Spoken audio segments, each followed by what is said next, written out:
So this is your scoring lesson.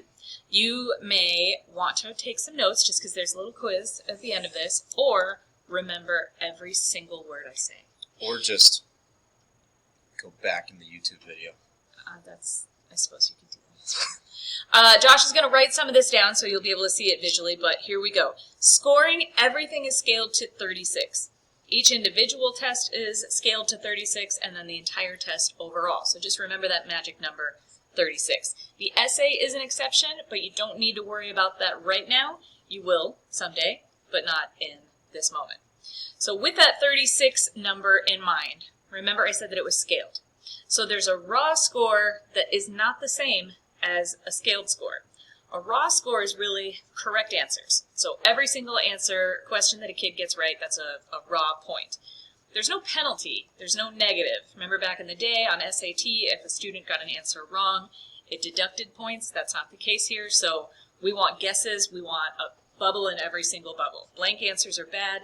It's a guarantee that you're not going to get that point.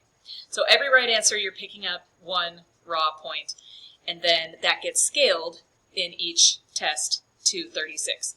There are some sub-scores. So like I said in English, right, how it was mechanics and usage and then rhetorical skills. So students will get data. They'll get a sub-score in each of those. Same with reading. Remember I told you they were grouped, that arts and literature is a sub-score, and then social studies and science, they'll get 2 sub-scores on that out of 18.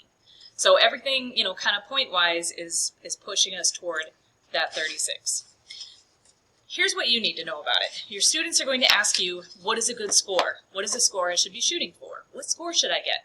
So there's no easy answer to that. So here are many, many numbers that will help you answer that question. One answer is 21 is about national average. So 36 is a perfect score. 21 is national average. So you can tell a kid who thinks him or herself above national average to be above 21. Here in Arizona, the average is about 19. But we test a lot of kids. Because we use it as kind of an exit exam, more kids take it. A Massachusetts average is like 26, but those are only like college-bound kids who have prepped for it and are taking it for that purpose. So that kind of puts that number in context. To get into a state school, for admissions purposes, a state school is looking for something around 22 to 24. That's if the schools are even using test scores in that moment. Right now, some are and some aren't, just because of COVID. Some California schools, really all of California schools, have said no test scores for admission. But then that brings in the scholarship question. So if they're still using it for admission, we're in the 22 to 24 range. Merit scholarships start at about the 25 or 26 mark. And then anything above that puts students into different pots of scholarship readiness or eligibility. So I know that's a lot of kind of numbers, but kids are going to ask what's a good score.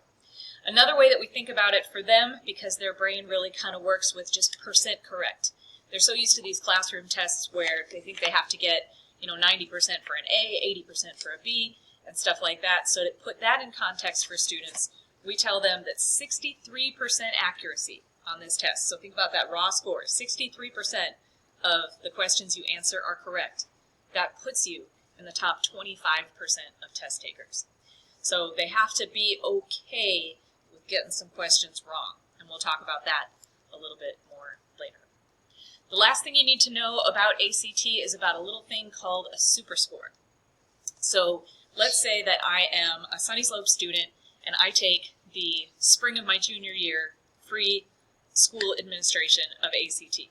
And I get 29, 30, 31, and 32. I crush this test, except for that 29 on my English test. I can, in June, take another ACT administration after studying for that English test, get my 29 up to a 34, and what ACT does is it creates a super score. So now I get my 34 in English, but that really great 32 that I got in math. Oh, and hey, I did better in reading on my second administration too, and it kind of patches that together. I have a student right now who has a 36 super score. She has never gotten a perfect ACT, but because she's taken it multiple times, she has a perfect super score. So that's something that our super go-getter, high-achieving kids might be into as well. So think about how you will explain to students how and what a good score is and what it gets them and what they should be shooting for with some of those magic numbers. Mm-hmm.